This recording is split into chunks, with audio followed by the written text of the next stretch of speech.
Welcome to the Bridwell Institute's Spring 2026 Texas Economic Forum. Our Texas Economic Forum series features discussions about various aspects of the North Texas economy, and usually they're extraordinarily dull. Tonight promises to be different, I hope. I do want to thank a couple co-sponsors, the Mission Foods Texas Mexico Center. Mission Foods is the sponsor of the number 5 Arrow McLaren Chevrolet. I think I said that right, like a pro. And the SMU Sport Management Department for their gracious support of their email lists and everything else. Tonight's event is nominally about rising sports in North Texas, IndyCar and cricket.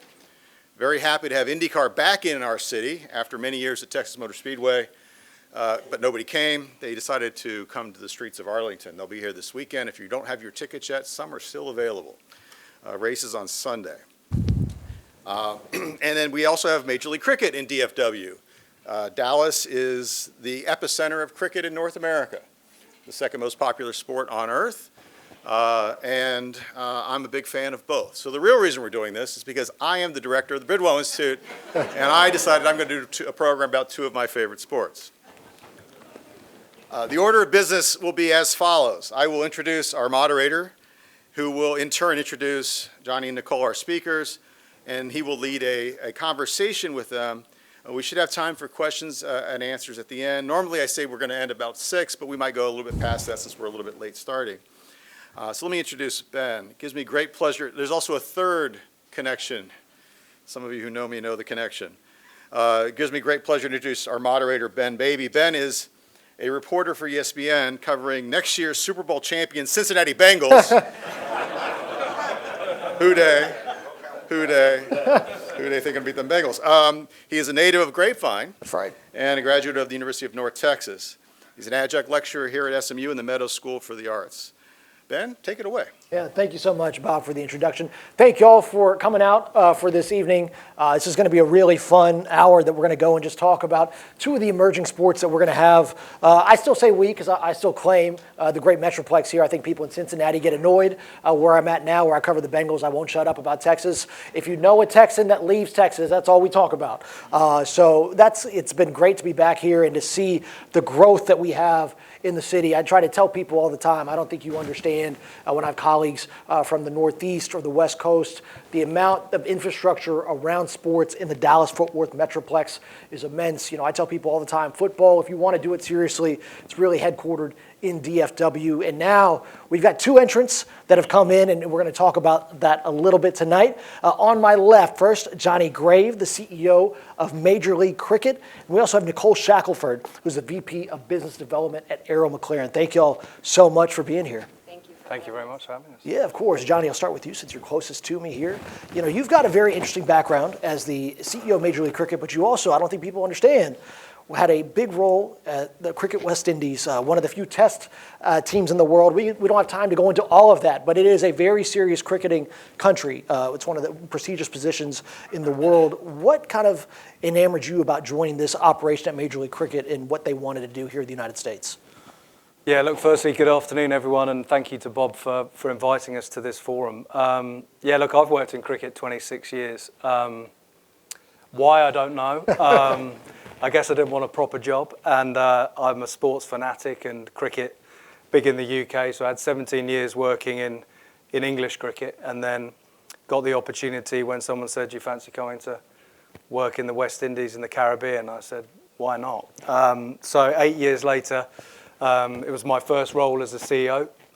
So I'd studied at Cass Business School, it was then called, in London, and wanted to get sort of progress my career. And yeah, I guess like all CEOs, have to make the step up, and I made the step up in the Caribbean, which is an amazing place to live and work, amazing place for my young family to grow up, and yeah, very interesting job because you've got 15 governments. You know, we think in NFL and American sports, you have big rivalries between these big cities. Well, when you're dealing with sovereign countries and there's only 11 players that can play in a team and you've got 15 countries, you're upsetting someone every time you pick a team. And many prime ministers thought I was personally picking the team as opposed to running the business. So it was a great learning experience. And then a previous boss of mine had said, you know, the most important thing when you get to the top is knowing when you're you're getting past your sell-by date and you need to leave. So I left after hosting a very successful World Cup, which was jointly hosted between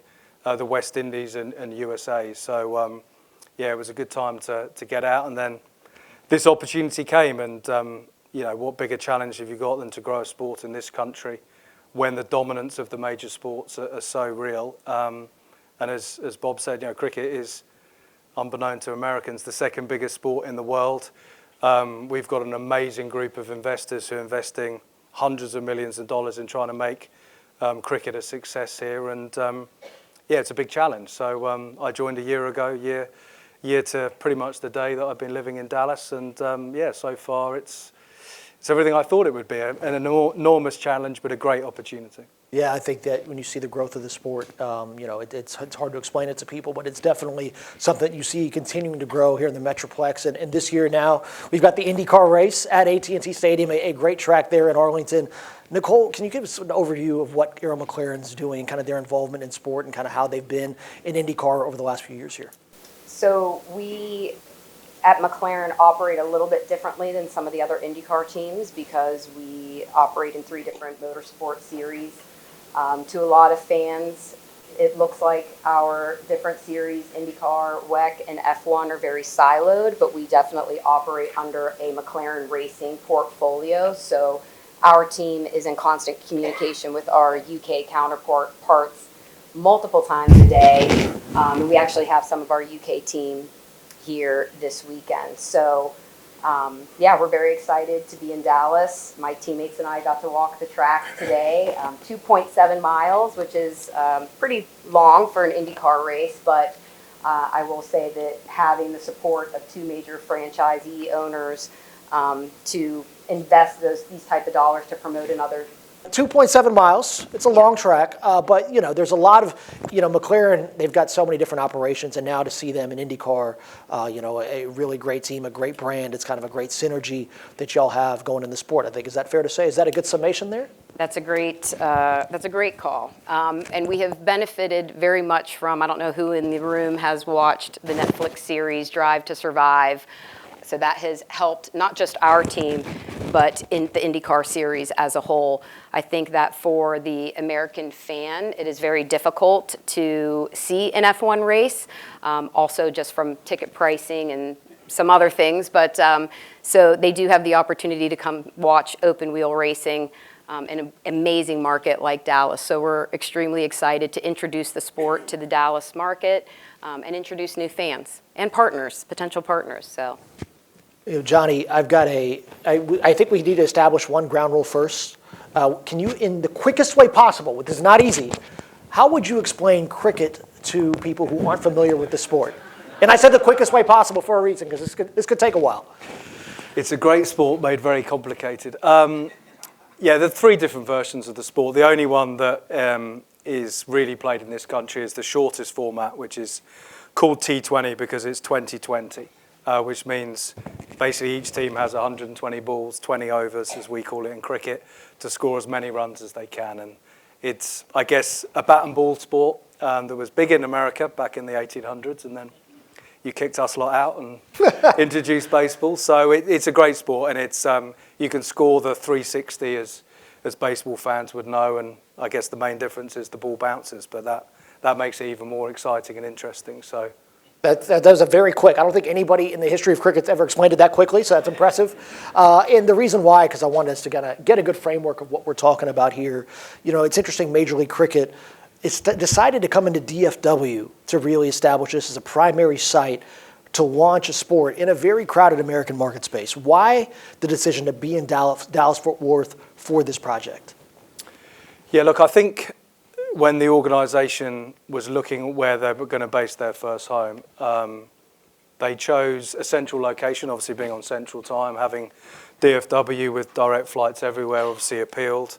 You know, Texas as a state is pretty friendly business-wise. I'm starting to understand. I've only been in the US a year, but compared to California, I would say it's anywhere is easier. But Texas has been very welcoming, very business-friendly.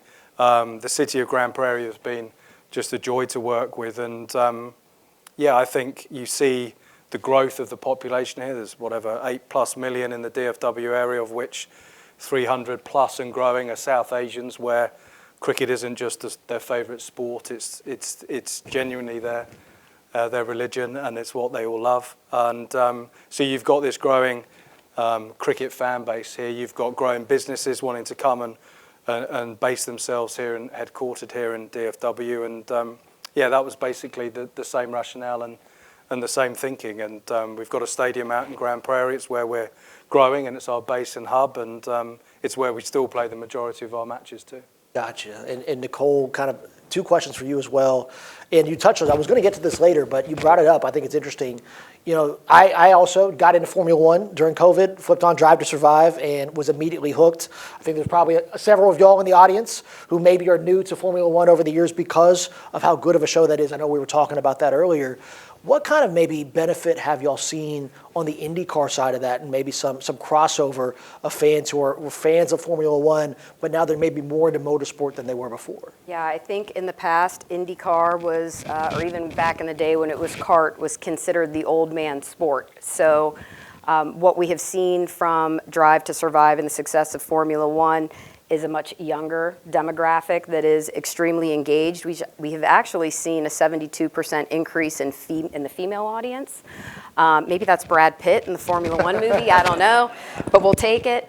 But yeah, I mean, we have seen significant growth. It's also, we have an investor in the sport now, which is Fox Sports, our broadcasting partner, and so they have been great in providing us with some analytics and who is watching the race on the weekend. But yes, the Formula One series has certainly helped us here in the States in driving not just our fan base, but also on the commercial side as well. Yeah, and you know, IndyCar decided to have this race here in Arlington. Why was Arlington and maybe DFW an appealing market to have a race like this? You know, we haven't had a ton of motorsport in North Texas for a long time. We've had the races at Texas Motor Speedway, haven't had Formula One here in a while. Why is this such a good market? I think first and foremost, Dallas, the infrastructure is set up for it. It's a high-density market where we can grow our fan base. You have two franchisee owners. Like I said, you have the Rangers and the Cowboys. We're leaning into their database and driving ticket sales through their fans and exposing them to the sport. So the infrastructure is here for operationally, for IndyCar to operate the race. But also, you know, over the course of the weekend, we probably are entertaining 250 guests. Most of those are coming in from out of market, and they need hosting spots. They want great hotels. They want great restaurants. They come in early in the week. It's not just a weekend event. We have some of our partners that have been here all week with us. So it's just a great entertainment market for all things. We look at an IndyCar race that we're not just racing. It is truly an event where people come in earlier in the week. And then just the same reasons why cricket is now based in Dallas. You have, you know, more than 20, you know, of the Fortune 500 companies are based out of here. It's becoming, you know, for McLaren, we are a tech-forward company. Dallas is becoming a tech-forward market. FinTech is here. Health is here. It is a living, breathing market, not just for IndyCar to come into the series, but other series as well. And yeah, we're happy to be here and expose the sport. We really are. Not just McLaren, but IndyCar as a whole. Talking about it being a multi-week deal. Listen, I think I'm supposed to be back for a press conference tomorrow. I said, you know what? Let me get a little track experience on Friday. While I'm here, let me go out. I can get back to Cincinnati on Saturday. The free agents will be here. We've got all off season because I wanted to see kind of what the event's about, and I think it's such a great opportunity to be, you know, at a high level of racing, to be around that. I think it's so awesome, and we kind of are seeing this on the cricket side. We saw, talking to folks earlier. I keep explaining the names that Major League Cricket is bringing in, just massive names. I know we have the Battle at the Bats on Saturday in Grand Prairie. When you talk about somebody named R. Ashwin coming in, that may be unfamiliar to most folks, I think, around the world. You know, I was telling people, Ravichandran Ashwin, a former Indian bowler who bowled for them, I was explaining to a gentleman out in the forum, Dak Prescott's got 2.5 roughly Instagram followers. Ravichandran Ashwin's got more than 5 million. And that's on a smaller scale of some of the Indian stars. We're not even talking about Surya Kumar Yadav, not talking about Virat Kohli, not talking about MS Dhoni. But this is so unfamiliar to a lot of folks. What's probably the most surprising thing that when you talk about cricket, when you talk about Major League Cricket, that maybe is eye-opening that they didn't realize? Yeah, it's a good question. I think the one thing that surprised me generally is that people have heard of cricket. I can remember coming to Miami maybe 6 years ago and someone saying, "What do you do?" I said, "I work in the Caribbean. I live in Antigua. I work for cricket." And they're like, and they thought I meant the mobile company. They're like, "I didn't know they had cricket out there in the Caribbean." I was like, "No, it's a sport." Whereas now people have heard of it. Maybe that's through the IPL. Maybe that's through the World Cup. Maybe that's through the Olympics. But that's definitely been sort of one thing that surprised me. I think the other thing is that the American fans that have come to watch cricket for the first time have been, I was expecting them to say, it's a nice atmosphere, it's, you get close to the action, but it's been the athleticism, in the UK, certainly when I grew up, cricketers weren't necessarily perceived as athletes, they were perceived as sort of either very skillful or sort of very tactical players, but it's the athleticism, which I guess the shorter form of the game is really engendered, but it's that's the surprised me about US fans, the fact that they see these batters being able to score freely around the 360 that's really captured, I guess, the baseball fans or the baseball players where they feel very restricted that they can only score in this short sort of zone that the cricketers can score all around, and that the ball bounces, in which case you can bowl at 100 miles an hour, and the cricket ball is, when people hold it and they realise it's harder than a baseball and that they don't catch with gloves. All these things that, having grown up watching cricket, you never really think of. So yeah, I've been surprised, and your stat about Americans, I feel, love the stats of We do, yes. the game itself, and cricket is a very stats-heavy game, but they also love dollars and followers, and explaining to people that Virat Kohli has more followers than Tiger Woods and LeBron James and Serena Williams, and you could go through probably 15 stars, and it's not that he has more followers, he has more than them all added up together, because India has, which we don't forget really, I guess, 1.4 billion people, and a huge amount of them are cricket fans. And the one thing that always surprised me about cricket is, if you ask sports fans, how many sports you follow, they'll say, I probably follow these top 5. Out of that, 60% of cricket fans is their number one sport. So if you're a cricket fan, you tend to be as the Australians would call them, a cricket tragic. You like literally, cricket is the sport you watch. And so, yeah, I think when you put all this together, we've got this great opportunity to start, the journey to get cricket as a more popular sport in this country. Yeah, and I think with the amount of star power that's brought in, that's definitely a big deal. And I'll be honest, if I see on ESPN Plus or on Willow, I see India or even let's say England playing the West Indies in a test match, I'll throw it on for day 3. Why not? I got nothing else going on, and I get hooked. And it does go 5 days. It's a lot of fun. We don't have time to get into all that, but it is definitely something where there is such a passionate deal. I know at ESPN, we have a whole separate website, ESPN Crick Info, which is a massive property for us. One of the the iconic news organizations that covers the sport, and the traffic from there is incredible. And we're seeing so much overlap, and I think people are getting so interested into so many different sports now. There's so much exposure to these things. You talked about the Fox rights, which are great, and there is so much more economic impact, I think, in some of these sports that we're maybe not familiar with. And when you see Nicole in IndyCar, what are y'all expecting this to look like economically here in Arlington, and kind of what kind of benefit does the Metroplex have by having a property like this kind of operate here for a weekend? Yeah, well, I was not the one that submitted the feasibility report to the city, but some of the reporting that we got back as a team, that the economic impact could be 45 million plus. It's quite possible that could all be from McLaren, because if you go to the Lowe's at the near the track, I think there's like 120 of us that walked in this week, but. No, I mean, I think some of the economic impact that a lot of the fans don't see over the weekend is what's happening in the paddock. So for a team like McLaren, when we're hosting, 150, 200, during the Indy 500, we're hosting 500 people.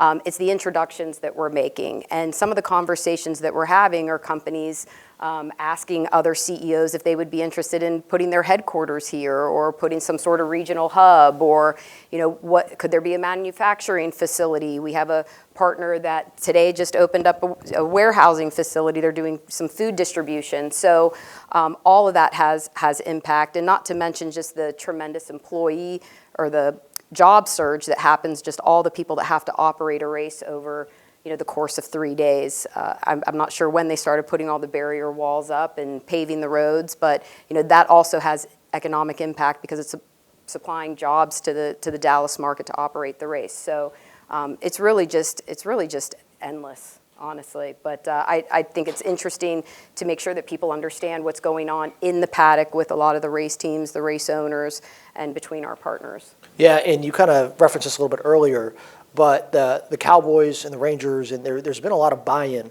around when you have franchise, especially the Cowboys being such an iconic brand, not only in the NFL in the United States, but one of the biggest in the world. How much does IndyCar and McLaren benefit from having that kind of brand synergy, and that crossover? Well, we benefit from it commercially when they are happy to broker introductions amongst their corporate ecosystem. The series itself benefits from them tapping into their ticket database to drive ticket sales for the race, and those fans that maybe have never been exposed to IndyCar are coming and purchasing tickets. And also the Cowboys is a globally recognized brand, I guess, just like McLaren. And so when you see AT&T Stadium, wherever you're watching the race, it's recognizable. It's like a landmark. So it is putting the race on a global stage, global venue. So we couldn't be any happier. And I mean, just think about it. You have these two, you have the Cowboys and the Rangers, but they're promoting a completely separate sports entity. It might be the first of its kind, I'm not sure, but we're buying into it. They're buying into it. It looks like the ticket sales this weekend are good, and we're eating a lot in around Texas Live, and lots of Uber rides. And again, McLaren alone, we have 120 staff that are here over the course of the weekend. So that's just one team. So we're moving along. Hopefully y'all are getting some good Tex-Mex and brisket while you're here, because that's always That was the hardest yesterday. thing. There you go. You have Yeah, to. So we had our people keep brisket. asking me for Rex. I'm like, I haven't been in town long enough anymore. Things in Dallas change too fast. So I always have to get intel and pretend I'm still plugged in here, because things move so quickly in the Metroplex. It's not like when, most places, things are pretty stable. But so hopefully someone gave you some good recommendations. I cannot wait. I've covered so many games, in my career. I started out covering high school sports. And so they have the state championships at AT&T Stadium and in the press box, which, having been to most stadiums, AT&T Stadium has some of the best press box spread in the NFL. I'm always very excited to go and cover a game there. But what's neat is on the back row, you'll see pictures of all the events that have been had over there. When you talk about March Madness, Monster Jam, Manny Pacquiao fights, the World Cup, there's so many different things. And I would venture to guess that we're going to have an IndyCar collection in the back. And every time that people come in for events, they're going to see the kind of impact. And then, people are going to think, okay, this is a big deal that's been in DFW. And Johnny, I think something that you see the nice CSK hat, the Texas Super Kings. So I think what a lot of people don't understand as well, that it was very strategic with Major League Cricket, that there's been a lot of crossovers is the best way to say it, but borrowing from a lot of the iconic brands and teams that have been built in India. When we talk about maybe the Knight Riders in Calcutta or the Super Kings in Chennai, how strategic was that when y'all wanted to launch the league to say, let's try to see if we can get as many names and make sure we get a familiarity with maybe people who are fans of the IPL in India, the Indian Premier League, and see if we can get them interested in Major League Cricket? Yeah, look, I think it was very strategic. I think the advantage of having these big IPL teams, the Indian Premier League teams investing in the US, you want good owners, you want owners with deep pockets, and you want people who understand how to run the sports team. And going back to your earlier point, the thing that Major League Cricket's been able to do since the first ball in the first season is get genuinely the best players in the world to come to America for 4 to 5 weeks and play cricket here, which, again, people assume maybe MLS at the start, you're getting all the retired players and the old players. No, we're getting genuinely some of the best players in the world come here. And, yeah, we'll see when we make the announcements over the next few weeks. We probably got the best ever set of international players coming to Major League Cricket this summer. So that obviously helps when the fact that there are other teams within those big IPL franchises, because they now own teams outside of India. They're into South Africa, the UK, America, the Middle East.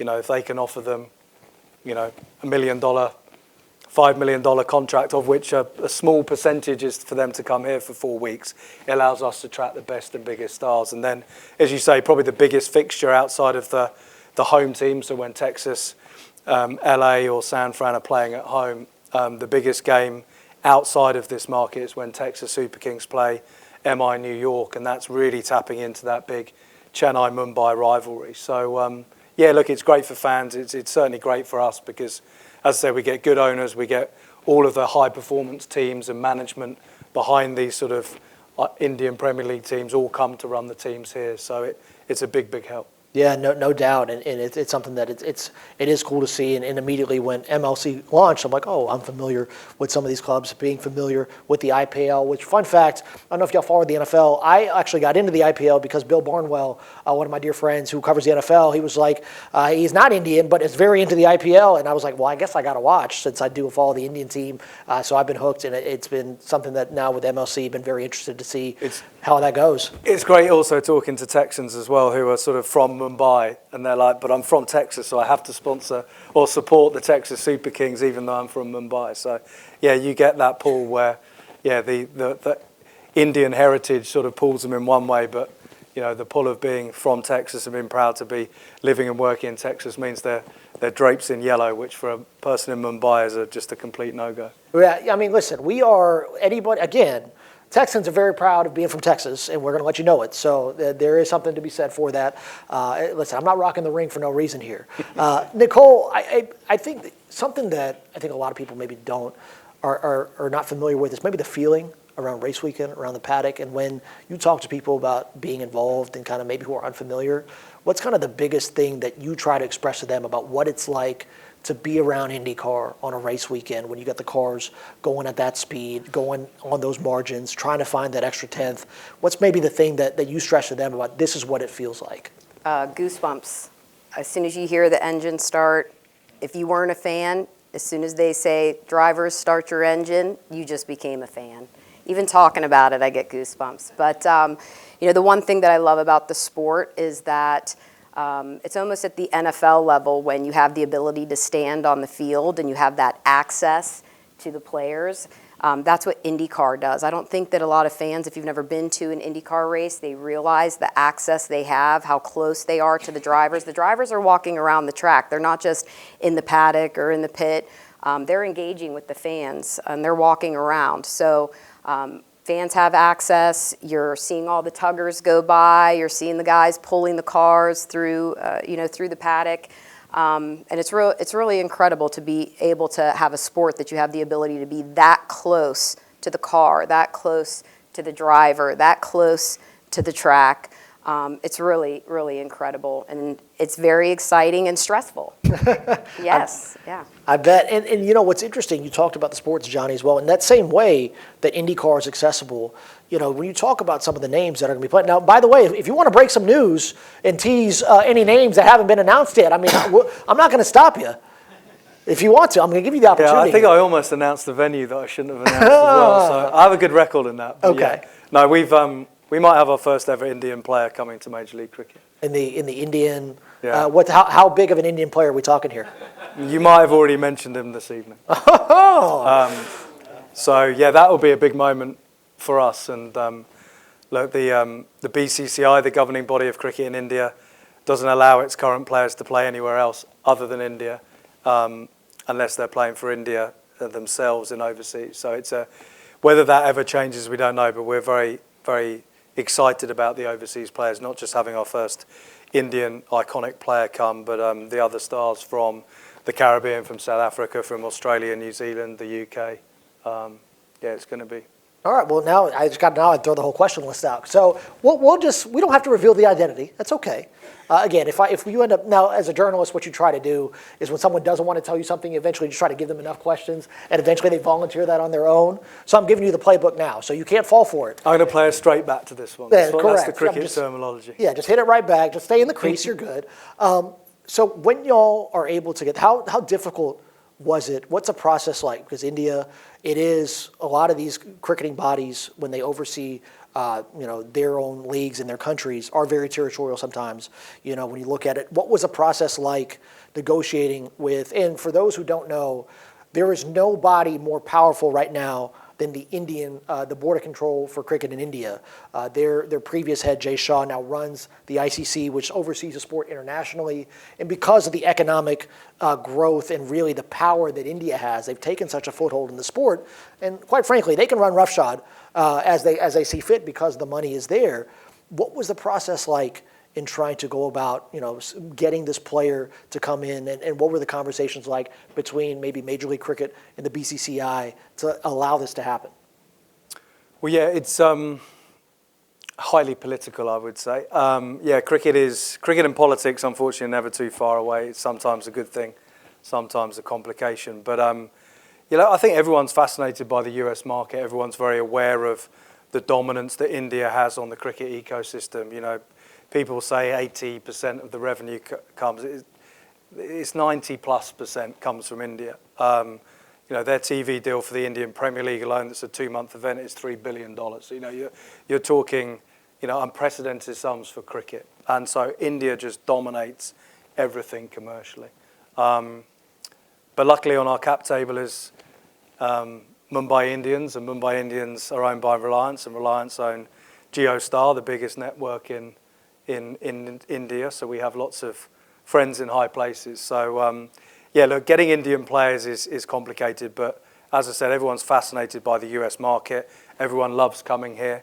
And when they're here, you're talking about guys that, just if they go out to get their hair cut in India, you've got 20,000 people on the street trying to get in to see them. So they can come here and walk down the streets in Dallas and no one know who they are, which if you live and you're Indian and you're an Indian cricket superstar, it's, we underplay how nice it is for them to go out and be normal human beings for 4 weeks and play golf and go to restaurants and walk down the Katy Trail and not have anyone know who they are. It's a real pull, I guess. So what we offer here is, I think, to the world of cricket it's the most developed sports market commercially in the world.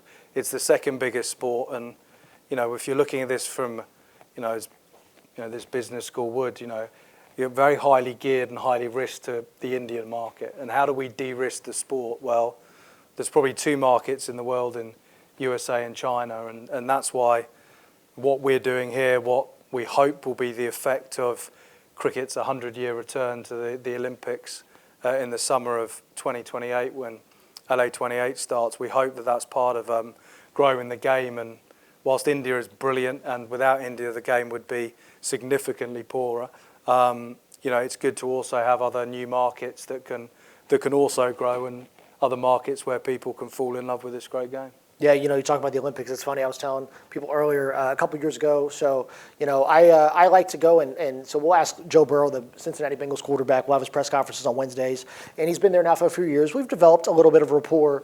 We're walking back to the locker room one day, and he just looks over his shoulder and goes, "Ben, what do you know about flag football going to the Olympics?" I was like, "Hey, what are you talking to me, Joe? Like, you don't normally do that." But he was very interested in the Olympics and flag football going there, and he was like, offhand, he's like, "Yeah, I'd like to be the quarterback for Team USA." And he was telling me to tell people he'd like to be the quarterback for Team USA. And so we got back to his locker. I said, "Joe, by the way, cricket's coming to the Olympics in 28 in LA." And he's like, "What is this?" And we went through, and then I annoyed him to cricket tour. He was eventually like, "Please leave me alone. Go talk to somebody else in the locker room." So that is definitely a big point, a big selling point in Utah. And I think also, I may have a hunch as to who that star might be. We might be able to talk about that a little bit later. I think I can put some clues together. If you've been listening, I think you might know. But, you've got stars there in an IndyCar. For those who are Formula One fans who have followed it recently, there are some names that people might recognize in Mick Schumacher, Romain Grosjean. What kind of maybe, and especially for the McLaren drivers who are exceptional, and how much does that maybe their profile get raised when you have star power, people who build their brands elsewhere, and maybe bring that to the United States, bring that to IndyCar? How much benefit does McLaren see in that way? Well, we're currently seeing it now with our lead driver, Pato Ward.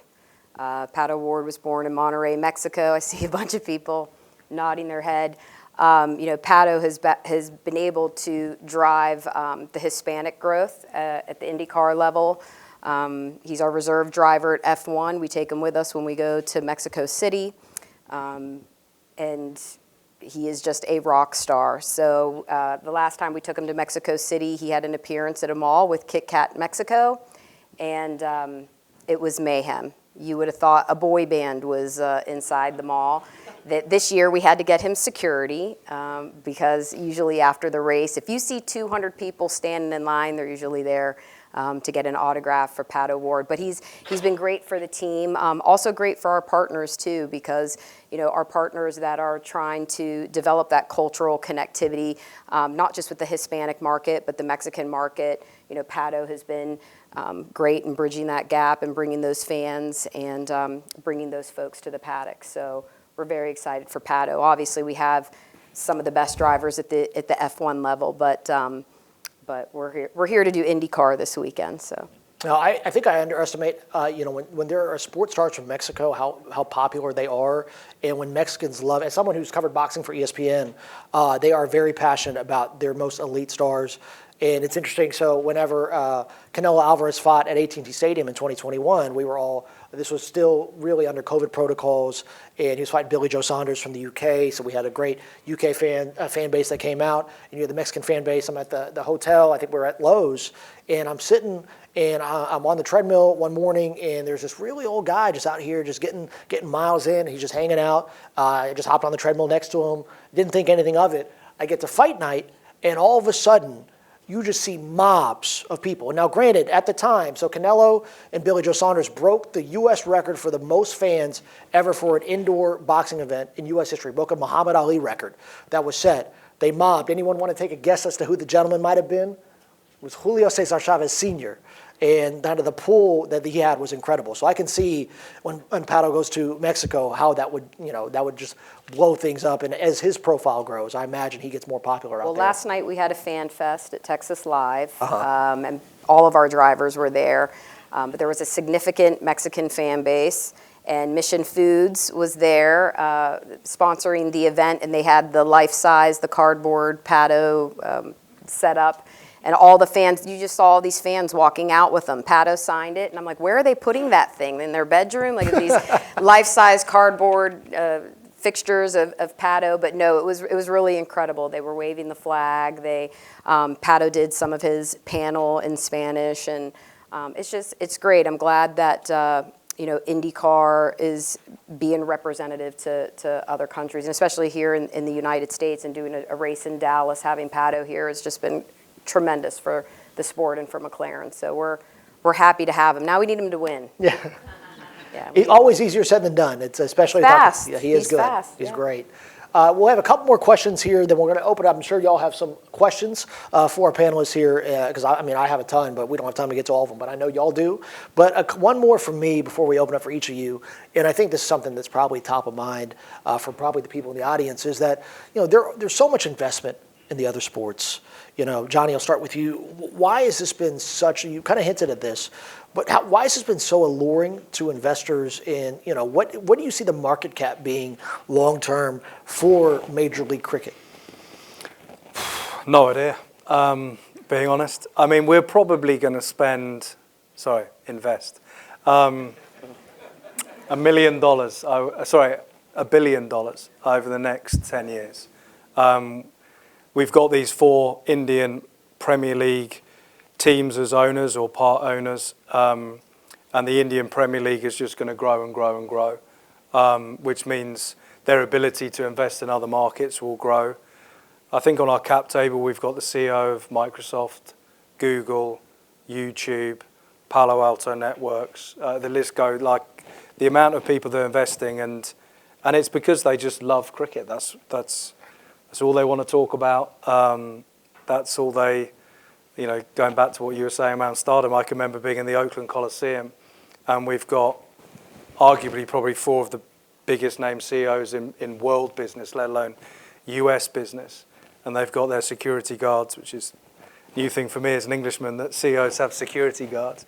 And, I've got, I think, Adam Gilchrist, Curtly Ambrose, Courtney Walsh, and Chris Gale with me, who are, for those who don't know cricket, 4 of the biggest stars in cricket. And I'm just going in to say hello, and the security guards are told, get out of the way. And these guys who are, the biggest names in business were falling over themselves to get to meet these guys, have their photos taken, have selfies, and became proper fans. So I think the opportunity that we have to tap into that fandom that cricket has, our biggest challenge really outside of growing the fan base is really infrastructure, because for some annoying reason when cricket was thrown out of this country and baseball was introduced, they changed the shape of the pitch. So we have, I think the Oka Coliseum is the only baseball or ground where baseball has been played that has a big enough playing surface. So we've got to build all this new infrastructure for cricket, both at grassroots level and at professional level. And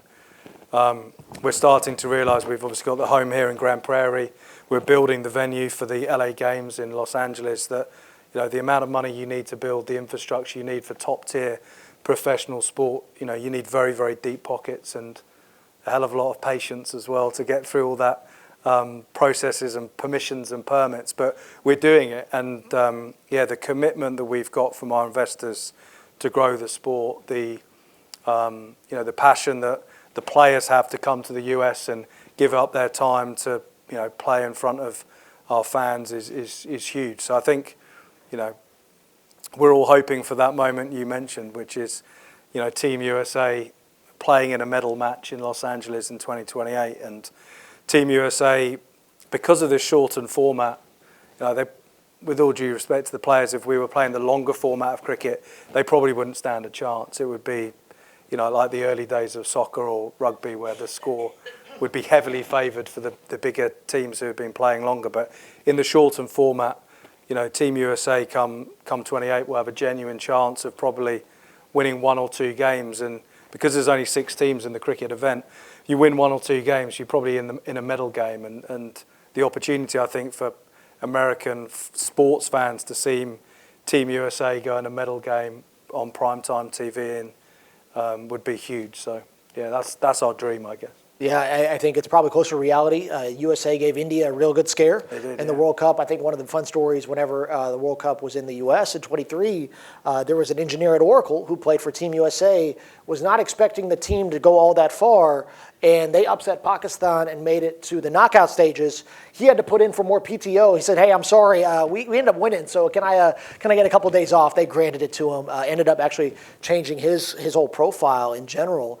And, it's interesting because it seems like both of y'all's respective sports are really growing. You mentioned that Fox partnership, which I think broadcast TV is just so huge. ESPN, we're going to have the Super Bowl this year, which is big for us, but we've always had ABC as a great vehicle for us. And you kind of see so much growth that can happen, and it feels like there's so much energy right now around IndyCar. And what are you so hopeful for, Nicole, about kind of where the sport can go? And it seems like people are wanting to get involved, as we see by the race here this weekend. Yeah, unlike, and I don't want to open a stadium. I've been through that process, and it is not fun. But unlike the cricket team that is trying to develop their facility here, we don't have any infrastructure liability at the IndyCar level, which certainly helps us.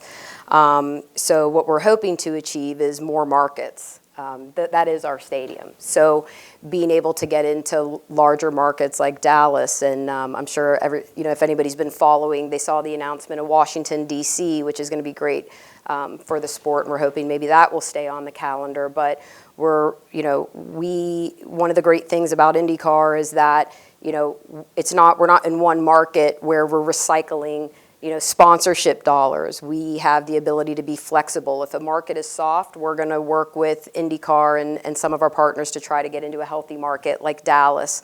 And now we're seeing that we can lean on other sports properties to help us do that. So for us, that has always really been the goal, I think, for IndyCar.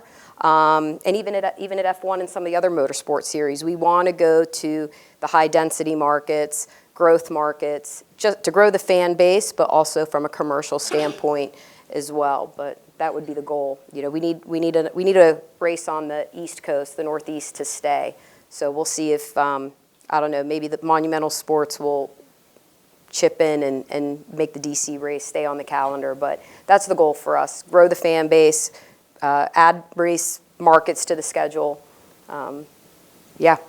Yeah, I think when you look at, you see so many emerging sports in the United States, and it's incredible. There's never enough sporting appetite for people. I think when you give them a good product, when you give them something to be invested in, and I think also when you have great storytelling and marketing, you can really go out and sell a product that you really believe in. Because ultimately, I think we all love watching people compete. We all love seeing people strive for greatness and seeing people do it at the highest level. It's always engaging, and so I'm so excited to kind of see how both of your respective properties continue to grow. And I think it's such an exciting time to be involved in both of them. And thank you so much for taking some time here. And I know we've still got a few minutes. So if you have any questions, we've got a handful of minutes here. Please step up to the microphone, and I'll go ahead and direct you here. We'll start with you, and please say who you're directing your question for as well. I'm Wayne Trimmer. Thank you for being here. I know very little about the two sports, so I'm learning as I go. Throughout my life, I've used the term sticky wicket. I have no idea what it means. Maybe, Johnny, you can explain what a wicket is and then what makes it sticky. And then as far as McLaren, I don't even know the difference between an F1 car and, an open-wheel Indy car. So is it engine, aerodynamics, and is there crossover between the cars? And I'm curious as to what corporate car you drive. So, yeah, that's it. You didn't see my McLaren out in the front? Yeah. My colleague said, I go, how does this for coming in? And he goes, it's a little much. It's a little much. Well, the best way that I can explain IndyCar versus F1 is F1, our team is building the car from the ground up. So at our headquarters in Woking, England, you have about 1,200 employees. Probably most of those are engineers. Versus IndyCar is more of a stock car. Probably only 10% of that we're working on. There's about 125, 130 of us in the Indy US headquarters, but that's probably the easiest way that I can explain it. Both open wheel racing, but our job is to make the cars go fast. That's what and not hit the wall. So, That's it. yeah. Did you now a sticky wicket? What is Well, that? I was just thinking, I've worked in cricket 26 years. I've never been asked that question. A wicket is the 22 yards of grass that the players play on where the ball bounces. And if the wicket is sticky, and because the ball bounces, it's very difficult for the batters to hit it. So if you're on a sticky wicket, you're in a difficult situation. I think it's interesting as well is that if you play in England or Australia, the wickets are a little bit different. In India, they like to, whoever is hosting it, they like to max out home field advantage. Let's put it that way. So it is dependent on where you're at. Great question. You right here. Thank you. I also have two questions. The first one is for Nicole. Mm-hmm.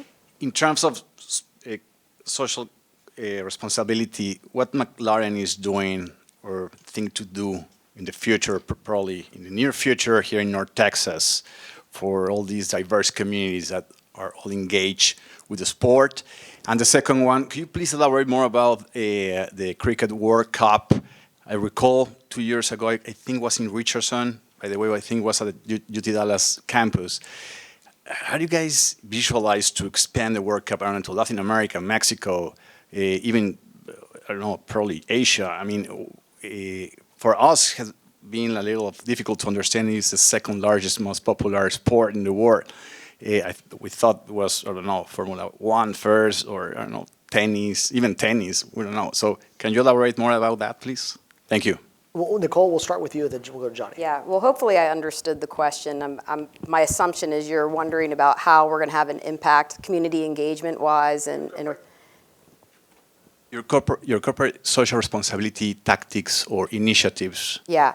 Now So that you are engaging here in North Texas. that's actually a great question, because it's not just North Texas, it's us as a company as whole. So we are actually in the process of developing a McLaren Cares program that talks about our 4 core community pillars. Obviously, sustainability is a big one for us. We're not in the most sustainable sport, if you will. We work with the Armed Services YMCA on some of our military initiatives. They're joining us this weekend. We also do a ton with our drivers in food insecurity and food hunger distribution, hunger initiatives. That's actually another partner that's with us this weekend, Gleaners. They're out of Indianapolis, but they just opened a big warehouse in Fort Worth. And we're going to be making some introductions with Mission Foods to see how they can help us support that. So we're very much committed to the community. And, we probably our three core, again, is, hunger, military, sustainability, and health and wellness. So I actually sat with a CMO, a chief medical officer of a health facility, a health network here yesterday. And so those are some of the things that we are working on. First, we got to try to win. We got to look at the track and just make sure that, we're operating.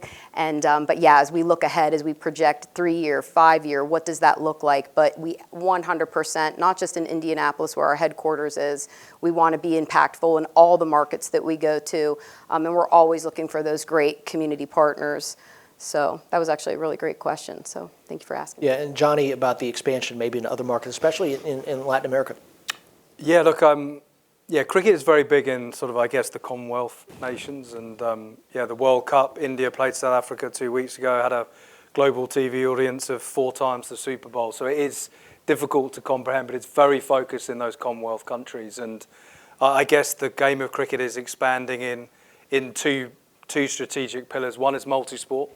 So cricket was in the Commonwealth Games in Birmingham in 2022. It's going to be in the Pan Am Games in 2027, which I think will be big for Latin America and South America. It's expanding massively through the women's game. Cricket's a game for all is its sort of mantra, and therefore being accessible to and played by all shapes and sizes, all colours and creeds and religion. It's a very open, very accessible game. And then I was in Mumbai 3 weeks ago and had an afternoon in GeoStar's headquarters. And they said, name a language you don't speak. And I was like, that's pretty easy. I only speak English and French when I'm drunk. I think I said Portuguese or something. And they had 3 commentators that I know. And within 15 seconds, using technology, they were able to get those cricketers, 1 English, 1 Indian, and 1 Australian, speaking Portuguese. They were able to mimic the mouth, so the mouth changed so it was authentic. So it wasn't, you could see they were speaking English and it was dubbed like those bad movies. And it was seamless. And they could just click on any of the different languages and it happened within 15-second delays. So I think what technology will do, and we see it through, I took a taxi the other day from DFW going into the stadium. And the lady said, well, where are you going? I said, it's a cricket ground in Grand Prairie. She goes, you got a cricket stadium here? I didn't know that. And I said, you know cricket? She goes, yeah, I love cricket. And she was from Mexico, I think, or certainly Latin America. I said, do you mind asking, how do you get into cricket? She goes, well, during COVID, there was nothing to really watch. There was no live. I'd run out of everything on Netflix and Paramount and all these. And I stumbled across cricket. It was one of the first sports that came back live in COVID. And through YouTube and everything else, I started searching and I've become a big fan. And she came to the game the next day. So I think technology, YouTube, and this, AI that I know zero about, but the ability to get, and we've seen it in cricket, cricket's growth in India. You think of India, that I've talked about a lot, 1.4 billion. But the growth in cricket in India has come from, again, and no one thought about it, everyone's commentating in English. And they now do, I think there's 15 languages within India that the World Cup final was shown on with different feeds. Because again, you used to have one channel. You can now, through digital and smart TVs, you can pick whatever commentary you want. And hearing commentary in your native tongue is just so much more engaging that fans who were casual fans or whatever, or didn't engage because they couldn't follow the sport in their native language. I think all of that is just hugely exciting. So multi-sport, the Olympic movement, I think we're going to see cricket growing much faster than we would have seen it before. Next time you're there, a Malayalam feed would be nice, so someone who's a Malayali. Let's go ahead and add that to the mix as well. A question right here. All right. Hi, my name is Victor Perry, and I'm the CEO of Longhorn International Motorsports here in Texas. And I came here just to see you today. So you were the only one that could get me on a plane today to fly to Dallas here. But I have a question, being that I am the only African American Grade 1 track facility in the world right now. You guys are building homes too, right? Are there Yeah, we're homes? building homes, retail location, and we're a testing and proving ground also. Feeds my geek need. But but I have a question. Being that I'm like the only African American, and Bernie Ecclestone was my mentor, and he's actually the one who got me into this. And so how is McLaren, and I talked to a number of other teams, because right now F1 doesn't seem diverse, and also Indy doesn't seem diverse.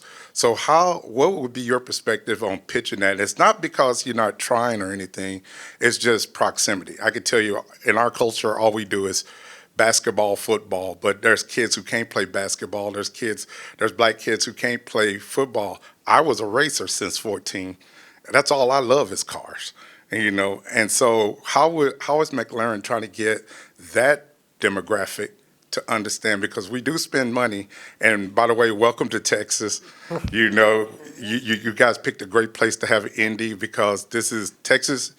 And one of your questions was, Texas is one of the most well-known in motorsports, and we have more racers here per capita than any other state around. And it's just a hidden culture. You got to tap into it. Not anymore. Yeah, it's not anymore. We race almost every weekend. So, but yeah, that's my question to you. Yeah, that's actually a tough one because, it is a team sport, but it's not a team sport. For our team, we're very fortunate. We have 3 full-time drivers. We do have a driver development series. But to put your kid through the driver development program or starting at kart is very tricky. Just getting the equipment. You hope your dad is able to work on your kart because you're constantly doing work to it. So I think, where we do see it, though, is on the engineering side. We have a lot of diversity inside our 4 walls, not just in our U.S. headquarters, but also in Woking. Like I said, there's 1,400, 1,500 of us. So we're seeing a lot of diversity on the engineering side, and we're putting a lot of students through the engineering program. It's much more difficult to put them through the driving program. It's just a different level of skill. That's why I didn't drive the McLaren today. One of the other guys did. But it is something that that the series considers all the time. How do we get more diversification with our drivers? But yeah, it's tricky. So we're starting with the brains of the engine at the moment, but we hope to see more diversity on track. But great question. I wish I had the answer. I really do. And I want to make sure we get to these 4 questions before we wrap up here. Sir, right here. I did have 2 questions, but we've got a line, so I'll just do one. For cricket, you find yourself in a very interesting scenario culturally because of how the sport is and how the culture is on an international level. From an integration standpoint, you kind of have a choice of doing it from the top down and coming in and targeting larger professionals and companies and businesses that are going to spend money to go to cricket games, that are going to spend money on the stadiums and things like that. But you also have this really interesting opportunity to be able to kind of grassroots promote in the communities and in the kids and in how families are going to interact and how all of this stuff is going to participate in the neighborhoods. And so you have these 2 potentially different approaches. Is there one that makes a little bit more sense for you from a short-term versus long-term perspective? Is there one that y'all are focusing on right now whenever you're integrating into DFW and really nationally? Or are both of them even on your radar at this point?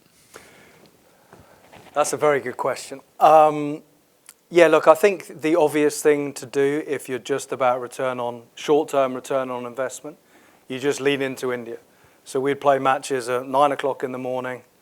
We'd lean into the big South Asian communities that exist within the US, and we would be very, very focused on international TV money, and not really making the game accessible here.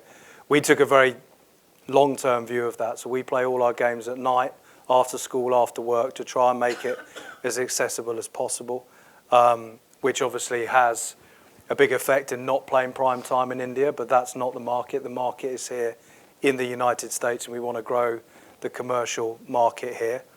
I guess what we're trying to do as well is, as a league, we're trying to make sure that we are a US league first and foremost.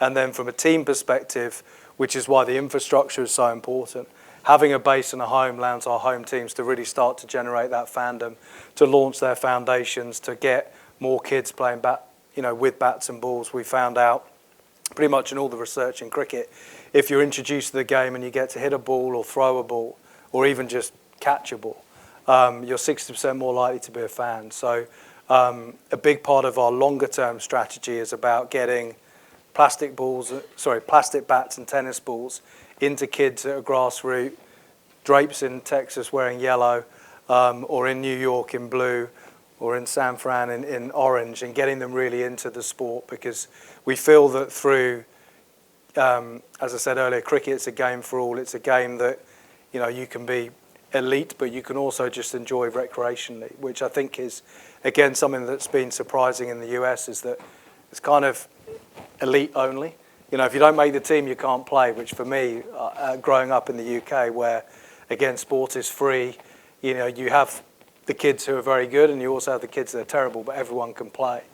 Here it seems to be you have to pay for all your sport, and if you're good enough, you get to play, and if you're not, you can't play.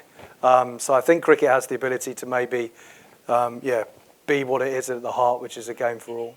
That's a great question. And we could listen, you could talk about that point for hours on ends. I think it's huge. And want to wrap up here with these three questions thank you so much for your time. These are fantastic questions, by the way, right here. I'm actually going to give you back some time because my question was also about grassroots investment. But I'll just make the observation for anyone in the audience that's not aware. You've talked about India, but the reality is that nations like Afghanistan, New Zealand, for years have punched way above their weight. And one of those factors is when you talk about cricket for all kids play cricket in the summer. It's just a done thing. Yeah. So getting that investment going, I think that's a great move. So thanks. That's a great question. It's funny, I was covering a Bengals-Ravens game a few years ago, and I was staying halfway, and there were a bunch of Indian kids in the lobby. I'm like, what are y'all doing here? We're here for a U17 cricket tournament from Jersey. Yeah. I was like, we got U17 cricket in the United States? I said, it's good for us. So that's awesome. I appreciate that comment. Yeah, and I'm going to go back to that too. I mean, that's why Dallas is so important, especially when you want to get youth or diversification in a sport. A lot of times, especially with cricket and even with IndyCar F1, kids aren't exposed to it unless they grew up in a market where motorsport exists. In Indianapolis, it is part of the culture, or in Charlotte, or in England, so unless we're able to get into these major markets like a Dallas, a Washington, D.C., kids just don't know unless they see it on TV or somebody on social media, but to actually see it in person, or bring some kids to the track for a STEM program so that we can expose the youth to the sport. I mean, that's really how we're going to help to provide more access or diversification. But again, if we're only racing in mid-Ohio, then the exposure is going to be much more limited. So I think that's one of the great things, and I guess one of the reasons why you had cricket and IndyCar here today is, just the excitement around being in such a major market, high density market, where we can expose new fans, that there's fandom around it, expose youth, bring some diversification. But again, if we're not coming into markets like a Dallas, it's very, very difficult. Yeah. That's a great point. And right here. Thank you. I enjoyed that commentary too. And this is a big deal to have these conversations here. I'm an alumni of SMU, so I'm really proud. Thank you for being here. My question is for Nicole. Mm-hmm. I would love to hear more your thoughts behind the investment from Fox Sports in the league, and specifically what opportunities you think exist for the institutional side of the league, like the Penske, like the McLaren, and then for a lot of the still family-run teams, like the Rahals, like the Foyts. What's your perspective on that? Well, first of all, we have to have a strong series. And that's why it was extremely important. The teams were very excited when Fox came in. One, because of just their broadcasting scope and the ability for them to just expose, again, more fans, more potential partners to IndyCar. So we need to make sure that the series remains strong, because we're not racing if we don't have, the IndyCar series. And then part of that was from Eric Shanks, who is from Indiana and happens to run the network and had been exposed to it, growing up with it, and saw the value of it. He thinks it's some of the most competitive racing that is out there, and it's the most exciting. So we're very excited to have Fox as a part of that. And then for some of the family-operated teams, they're gonna continue to race until there's no more family. So, but again, that's why these markets are so important, because, and just like any sports team, it's a business. This is a business. This is not a hobby. We rely on a lot of our corporate partners to help fund the team. And hopefully we can give back in the paddock by, making introductions. I call us the matchmakers in the paddock on a race weekend, making sure we're brokering introductions. But yeah, I think that there's a lot of things that go into that. But I think you're going to always see those families remain in the sport, because it's just their heritage. Yeah. Well, thank you. I'll see you in the paddock.